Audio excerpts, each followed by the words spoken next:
Olá pessoal, tudo bem? Sejam muito bem-vindos ao meu canal. E no vídeo de hoje nós vamos dar continuidade ao nosso Rust Roadmap. Então, no episódio de hoje nós vamos falar sobre como tratar os parâmetros de linha de comando. Então, se você já tem um pouco de conhecimento e quer aprender um pouco mais, fica aqui neste vídeo e vamos aprender. Bem pessoal, a ideia aqui do aplicativo de linha de comando, como é de conhecimento de alguns, é você poder chamar o aplicativo, né, pelo CMD. No caso aqui eu teria, vou dar um exemplo, né? Imagine que eu tenho um aplicativo chamado Application.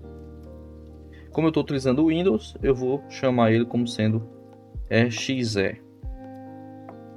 E aqui eu posso colocar parâmetros ao chamar esse aplicativo. Então eu posso colocar parâmetro "-a", "-b", posso colocar valores também, posso colocar 100, posso colocar "-c" e um string.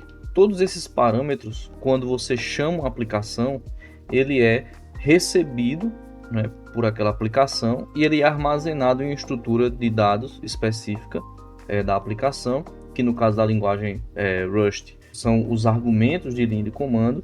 A partir desses valores eu posso processar isso dentro da minha aplicação dinamicamente. Então, por exemplo, eu posso checar a presença de determinados parâmetros quando eu executo a aplicação. Então, digamos que nesse meu exemplo aqui, application.exe, eu posso setar uma flag para "-debug", e aí eu coloco, por exemplo, um teste dentro da minha aplicação, que se eu estiver passando com a flag, né, se eu estiver passando a flag debug, ele vai printar, né, mais informações sem a flag, né? Então eu posso fazer esse tipo de tratamento e aí fazer uma condição dentro da minha própria aplicação. E aí agora vamos chegar aqui no Rust, né? Como é que eu faço isso no Rust? Eu já criei aqui uma aplicação chamada de CMD Manager, e também eu tenho um códigozinho e eu vou mostrar para vocês, né?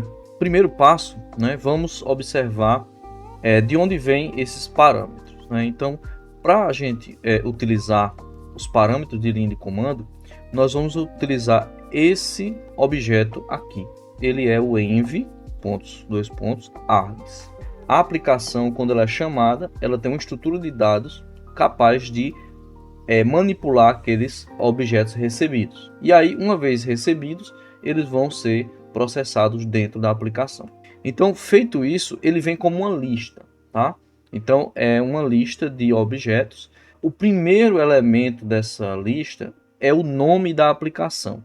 Então, nesse meu caso aqui do Rust, eu vou estar pulando o primeiro elemento, porque se trata do nome da aplicação.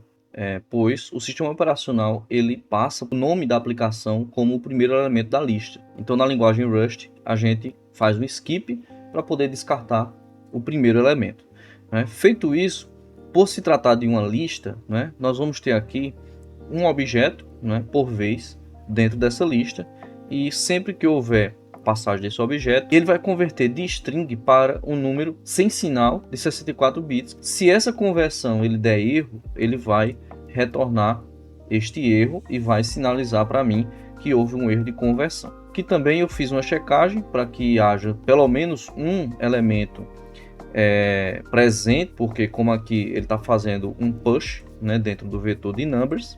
E aí a ideia é que você tenha o tamanho, né, de todos os elementos que foram convertidos com sucesso dentro desse loop. Feito isso, ele vai checar se esse loop for menor do que 2, né, porque se for menor do que 2 só existe apenas um elemento ou 0, né? Nesse caso eu teria apenas o nome da aplicação e aí eu teria como iterar sobre cada elemento desse. Então o segredo do Rust aqui em manipular, né, esses elementos vem justamente do objeto env, né, que ele está também incluído aqui, né, como um use, e nós temos a conversão, né, que nesse caso aqui eu estou utilizando o from string, a lib, né, no caso do Rust, que converte from str, na verdade, né, do slice. Ele vai converter esse slice de string para número. Então, pessoal, vamos executar aqui para a gente fazer um teste, né? Primeiramente, compilando com 100 parâmetros, né? Então ele vai reclamar, porque os parâmetros são menores do que 2. E aí eu vou colocar agora um parâmetro. Vou começar com um número, né? No caso um valor positivo. E aí ele vai poder printar esse número para mim, tá bom? Com sucesso. E agora vamos tentar colocar algo que não seja um número e vamos ver o erro, o tratamento de erro, tá? Então, vou colocar uma letra A. Então aqui, ó, ele deu, né, um erro. Veja que ele deu a mensagem baseada justamente no que eu deixei escrito o tratamento de erro, tá?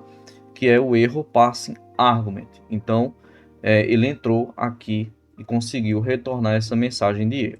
Então, vamos agora para outro caso, que é de vários números, porque nós sabemos que esse valor ele está convertendo para números. Então, vamos colocar número 1, 2, 3, 4 e 5. Então, ó, converteu com sucesso. Veja que ele está aqui, ó, number, né? Ele está printando o valor, que é justamente essa linha daqui, certo? Então, ele faz o tratamento, né, de conversão, preenche o vetor corretamente e me retorna todos esses valores e printa o conteúdo deles, ok? Bem, qual é a outra situação, né? Então, imagine que eu tenho agora, dentro dessa lista, eu vou colocar agora uma string e vamos ver o comportamento da aplicação. Aí, nesse caso, ele também vai retornar um erro, porque ele vai conseguir detectar essa conversão, né? Essa conversão dessa string aqui, e aí ela não vai ser bem sucedida e vai me retornar um panicked, ok? E como é que nós podemos fazer o tratamento, né, desses valores? Eu tenho que saber exatamente qual é o tipo da variável que eu vou manipular. Por quê? Geralmente em aplicativos de linha de comando, né, nós temos valores conhecidos e valores que ficam registrados no manual. E aí, caso haja uma detecção de um parâmetro que não está mapeado, a aplicação vai direcionar o usuário para esse caminho. Aquele parâmetro não foi reconhecido, né? Então eu poderia colocar aqui, né, fazer um tratamento, e aí, de acordo com o tratamento de erro daqui dessa condição, né, no caso retornando um option, tratando esse valor, eu poderia direcionar o usuário da aplicação para uma mensagem de erro condizente, né, dizendo que aquele parâmetro não está sendo usado, ou parâmetros incorretos. Então é isso, pessoal, espero que vocês tenham gostado. Se você tem alguma dúvida que gostaria de falar a respeito, deixa aí nos comentários, e se você gostou, dê o like e compartilha, e até o próximo vídeo.